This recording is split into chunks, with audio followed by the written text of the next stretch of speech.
Perezida Paul Kagame yakiriye mugenzi we w'Ubushinwa Xi Jinping mu ruzinduko rw'iminsi 2 yagiriraga mu Rwanda. Xi Jinping arasura ibihugu byo ku mugabane wa Afurika na leta ziyunze z'Abarabu. Muri Afurika y'Epfo, polisi iraburira urugomo muri taxi rumaze gufata intera nyuma y'ibyabaye kwa gatandatu nijoro, aho abashoferi ba taxi 11 bishwe, abandi 4 bagakomereka bikabije. Abagabo bari bafite imbunda nibo barekuriye amasasu kuri za minibus bari batwaye. Ambasaderi w'Ubutaliyani muri Libya Giuseppe Peroni yasuye ikigo gishya cyakira bimukira batemewe n'amategeko cya Ayan Zara i Tripoli.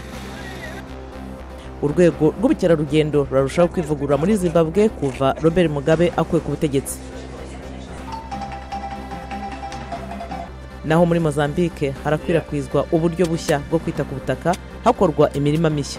Ni uburyo bugamije gukemura ibibazo byatejwe no gutwika ubwatsi n'amashyamba.